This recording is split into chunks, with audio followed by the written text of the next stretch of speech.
Right now, in this moment, you are not bored, but you will be. And when it happens, you will reach for your phone, flip on a screen, open an app, scroll without knowing why. It will feel like nothing. It will feel like killing time. But boredom is not nothing. Boredom might be the single most powerful force that ever shaped your species. That restless, itching, hollow feeling in your chest has a name in neuroscience. It is called aversive internal state, a state your brain desperately wants to escape. And for most of human history, there was no escape. No phone, no television, no notifications. Just you, silence, and the unbearable pressure of your own mind with nowhere to go. And that pressure, according to researchers, is exactly what built the world you live in. Think about that for a second. Every invention, every piece of art, every religion, every story ever told, every war ever started. Ask yourself what came before them. Not genius, not ambition, not even survival. A person sitting somewhere with nothing to do and a mind that refused to accept it. Psychologist Sandy Mann at the University of Central Lancashire spent years studying boredom and what people do inside it. What she found was counterintuitive. Boredom does not shut the brain down. It activates a very specific network called the default mode network. This is the part of your brain that fires up when you are not focused on any external task. It is the part that wanders, that imagines, that makes connections between things that have no obvious link. When you are bored, your brain does not go quiet. It goes searching. And searching is how everything started. Go back 2 million years. Your ancestor is sitting at the edge of a cave. The hunt is over. The fire is low. There is nothing left to do. And that brain, the same basic architecture you are carrying right now, begins to drift. It begins to ask questions that have no immediate survival value. Why does the smoke go up and not down? What is on the other side of that mountain? What happens if I hit this rock against that rock at a different angle? These are not useful questions in the moment. They are boredom questions, and every single one of them, over thousands and thousands of iterations, produced something that changed the species forever.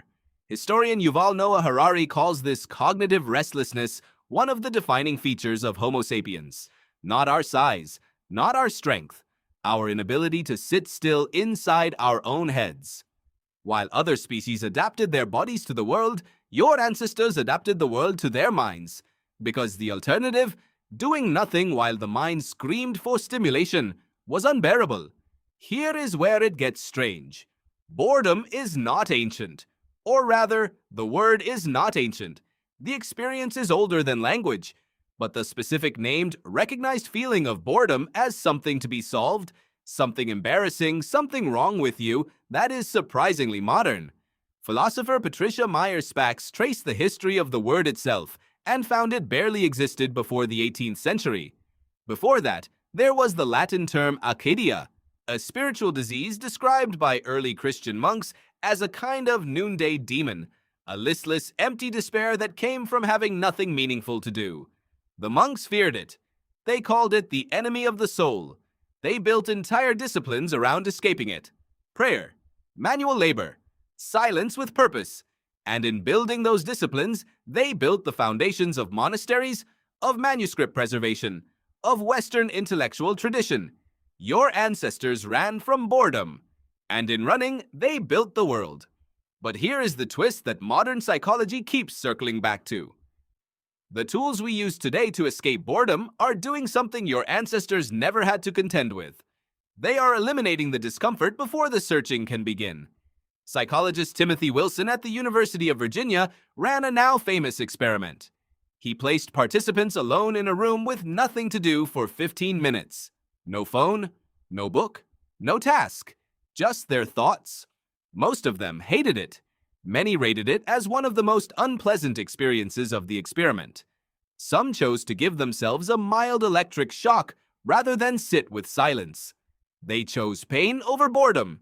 When you see that, when you understand that human beings will physically hurt themselves rather than sit in an empty room with their own mind, you start to understand why your thumb moves toward your phone before you even consciously register the impulse. It is not laziness. It is an ancient alarm system misfiring. Because here is what Wilson's experiment also found. When people were forced to stay with the discomfort, when they could not escape it, something else began to emerge. Plans, ideas, memories, connections. The mind, deprived of external input, began producing its own, not randomly, purposefully, as if searching for a problem to solve, a story to tell, a thing to make. That is what boredom actually is. It is your brain telling you that its current environment is not enough. It is a signal, not a flaw. It is your nervous system saying, there is more capacity here than this moment is using. Go find something worthy of it. For most of human history, that signal led somewhere. It led to fire, to agriculture, to music, to mathematics, to philosophy. It led to cave paintings in France that are 35,000 years old, painted by people who had no word for art, only the burning need to do something with the images in their heads that the darkness gave them too much time to imagine. Think about where you go now when that signal fires. A feed, a clip, a reel designed by an algorithm to keep your eyes moving fast enough that the signal never quite resolves. Not because you are weak, because the signal is old and the tools are new, and no part of your evolutionary history prepared you for an environment that could satisfy the surface of boredom without ever letting the deeper searching begin.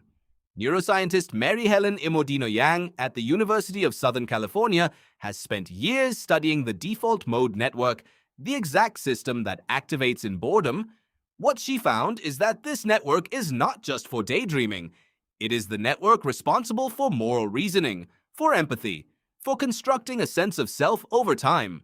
When you deny it the idle time it needs, you do not just lose creativity, you lose something deeper. The ability to sit with a question long enough to actually feel it. The ability to imagine someone else's pain long enough to care about it. The ability to build a coherent inner life at all. That is not a small thing. Your ancestor who stared at the cave wall long enough to pick up a piece of ochre and press an animal into the stone was not escaping boredom. They were using it. They were letting the discomfort metabolize into something. A mark, a meaning, a beginning. Every great thing your species has ever made started in a moment that felt exactly like nothing. A person, a quiet, a restless mind with nowhere to go and no way to escape itself. And in that narrow, uncomfortable gap between stimulation and emptiness, something was built. Tonight, when you feel the hollow pull, the small itch, the reaching for something to fill the gap, pause for one moment before you fill it. Not because silence is comfortable, it is not, but because that discomfort is not a glitch. It is the signal that built everything you have ever loved about being human. And somewhere inside it, if you wait long enough, is the next thing you were meant to make.